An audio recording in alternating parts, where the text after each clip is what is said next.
how did we get so lucky to have you in our part of the world? I'm actually doing a series of shows out here with Llusive Entertainment, and we had a day off today. I'm relaxing, enjoying Cairns. We had a show last night, so I was invited up to the station, and I wanted to come check you guys out. So thanks for the invitation. No, definitely, man. We really appreciate it. But as it is, earlier today, we seen your post on Twitter. It's a shame that you did come to Cairns, but you don't actually get to make it out to the Great Barrier Reef. It's okay. Next time I come out, I'll be able to go out and see some better, tourist attractions while I'm here and go visit the Barrier Reef. And, I want to get some fishing in, too. I love fishing. Well, you've come to the right part of Australia for that because, a lot of big artists, they tend to stay in Melbourne, Perth, and Brisbane. You've come up here, so if we can get a second show in Cairns in the future, we're going to make sure it happens. I'll make sure I come. Let's go back in time right now. Xzibit, it started at a young, early age for you, at around 17, getting into it. Were you known as Xzibit A? Yeah, that was what I used to call myself when I started rapping. I actually started at a radio station like this. It was called KUNM. And it's like a university, the radio station for the university. And we go down there like on Friday nights or Saturday nights and just have freestyle sessions. So that's how it started. So there's hope for Mark and myself then with a musical career. Yeah, definitely. You better get started. Yeah, I mean, you have a couple of siblings. Can we go back to your early days coming up? You spent some time with your mom and then you ended up living with your dad and you got some siblings. Tell us a little bit about that. Like, what do you want to know? Yeah, we all kind of start like that. We got mom and dad and siblings, Yeah, I believe your father was a preacher. No, actually, my father was a Marine first, and then, my sister was born, and then I came second. He started really getting into religion, so, I just came along at the time when he was in a life transition, so. Mm-hmm. It was rough. My mother passed away when I was 9, and then we went from there. So, Dad got remarried, and I got 5 siblings all together, including myself. So, 2 older sister, and 1 older brother, and then there's 1 younger sister than me. So it's 5 of us all together, and it's been quite a journey. Yeah. Everybody's got their opinion where hip hop started. For you, where did your inspiration come from, and where do you believe hip hop actually started? Because I was just reading something back here, and it's telling us how far hip hop can actually go right back. And the people that are taking some credit for it, creation of term hip hop is often credited to Keith Cowboy, rapper with Grandmaster Flash and the Furious 5. Yeah, well, I don't know about all that. I just know I can definitely. There's no question that hip hop started in basically breakdancing culture. It started on the East Coast, but gangster rap and the people that I've followed were definitely from the West. I followed Rakim, I followed Public Enemy, but my big influences were like Ice Cube, NWA, and like that was what really inspired me. Still a big fan of Public Enemy. Those guys are somebody I looked up to when I was a kid. So it was basically those people. I listen to everything though. Yeah, and I noticed that some of your biggest fans actually come from Europe, like Germany. Wow. Right. My first gold record came from Germany. So I got a lot of fans in Europe, around the world. Yeah. Okay. Now, not only musician, you've got at least 24 television kind of productions under your belt. There's so much opportunities for Xzibit out there. You also wanted to make sure before you came to Australia, everything was right with your family. How important is your family and mixing it in with your work? Oh, well, I try not to mix the two. Family's always first. If it's not done right at home, then I can't realistically come out here and do a job that my mind isn't focused on. Because if it's not about having my stuff done at home and make sure they're okay, then I can't do my job properly here. So it's always important to take care of home first. America is so big, so much talent out there. What are your thoughts of the talent you've seen in Australia? I'm impressed, man. I see a lot of local acts. I see them going for theirs. You guys definitely have your own market. You guys have a sound, and I think it's organic. So, good on them. It's all good. All right, Mark, I think we should get to some questions from Facebook right now because so many people can't believe that you're in Cairns. Last night during the show, everybody said after, he sang my song. So that's the response we were getting from people last night, you know. But, we have somebody here that wants to know, ask him if I can get a loan. I don't know. We have one here from David Anderson. Who did you listen to when you were growing up? Oh, well, like I just said, Public Enemy, Big Daddy Kane, Eric B. and Rakim, Ice Cube, NWA, you name it. I was a connoisseur of everything. Tribe Called Quest. I just listened to the whole gambit because there was so much variety back then.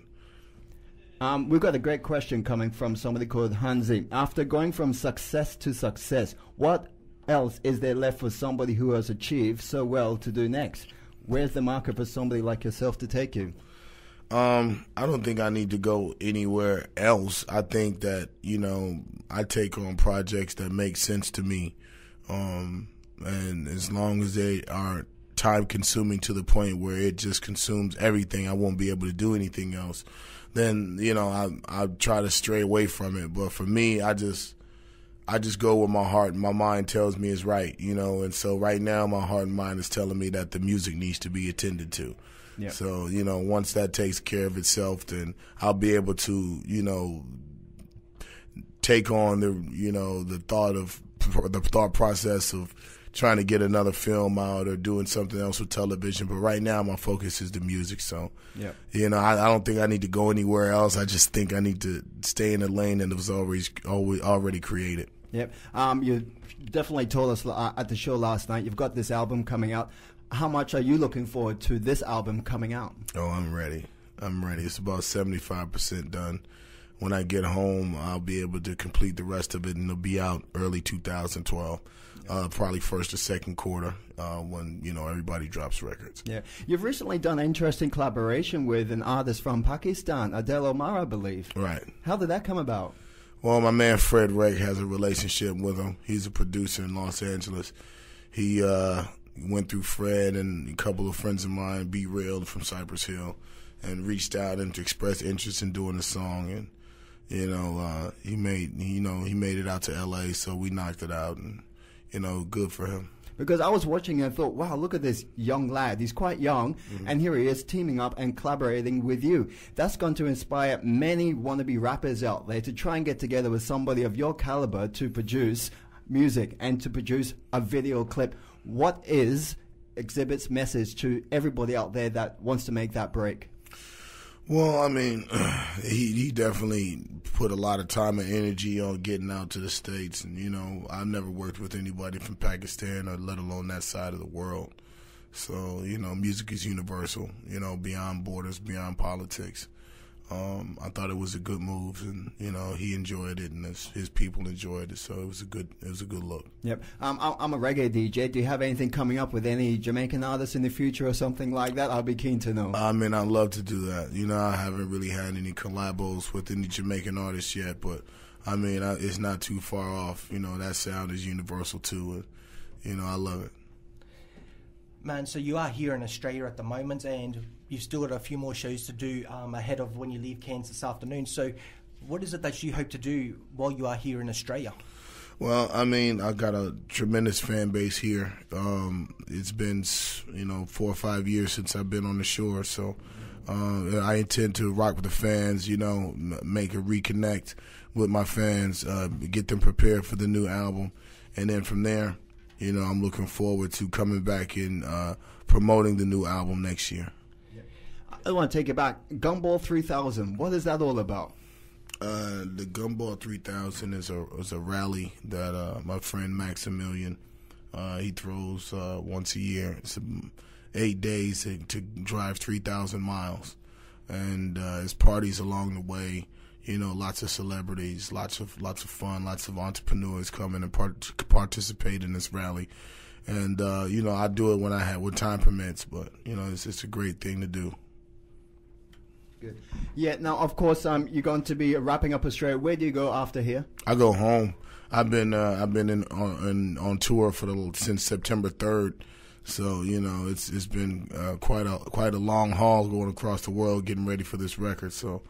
I'm going to go home, spend the holidays with the family, and then January, February, I'll be ready to hit it. Yeah, because I think you missed out on Thanksgiving. Yeah, definitely. To come here, but, you know, it's all worth it. That's it. Eat pizza in Australia for Thanksgiving. We're sorry.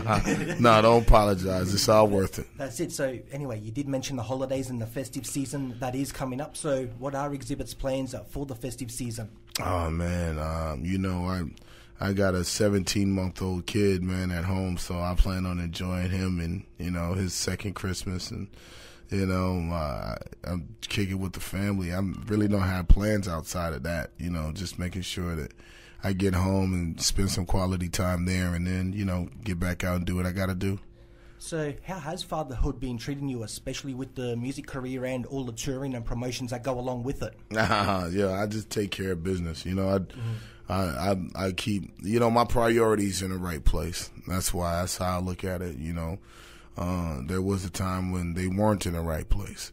So I'm very proud of the fact that I am a very consistent father, that I'm very hands-on with my children. I really love, you know, taking care of my family, and that's first. So, you know, I always put them first, and they know that, and they feel that, and that builds the confidence and the strength that they need, so that when I am away, that they realize that they have to keep a certain focus and make sure that they're handling their responsibilities too, to support what I'm doing.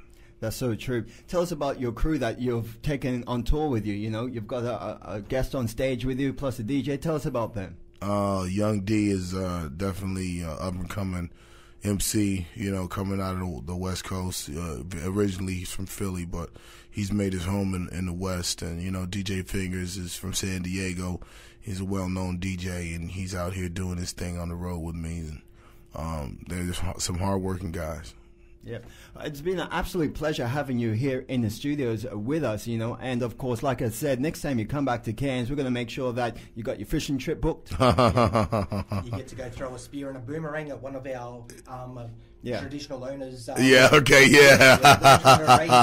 Unfortunately, schedules didn't allow for it. No, it's all right. Yeah, what I might get you to do, Mark, I might go and get you to bring your Mr. Young Levi into the studio with us right now. Australia is a great place. I've interviewed many artists from around the world that love to come here. Something from Toots and the Mytals, Toots himself, when he last came here, he said, man, Australia is so far to travel. But, you know, we like it because a lot of people come here because they want to experience the Aboriginal people of Australia. How much experience have you had with the first people of Australia? Well, I mean, I met some indigenous people, and they're very cool. They always hanging out last night, you know. It's the same, you know. People are people. I really don't make a distinction between that. We want you to remember us. We want you to remember Cairns. We want you to remember everything about Cairns, far north Queensland. I have a young lad here that has actually taken the time to present you with some gifts. So right now, I think I'll just hand the mic to him and let him introduce himself and tell you exactly what he has for you. All right. Hey, X. What's up, brother? How you doing? Good, thanks. All right, I'm cool. Robert Levi. I couldn't make it to your concert last night. All right. Because I was doing all this for you. Wow. Oh, you made that? Yeah, bro. Wow. That's for you. Nah, that's incredible. And this is a traditional Aboriginal instrument. Yeah, didgeridoo. Didgeridoo. Yeah. Put a warrior on the bottom there. Yeah. And I put your name up the top. Oh, yeah. In the middle is a crocodile. It symbolizes strength. Yeah, that's awesome. And for your entourage, I got 5 small ones there, bro. Okay, cool. All right, now the question is, do you know how to play it? Yeah. You do? For you, bro. All right, cool. Go ahead, man. Go ahead.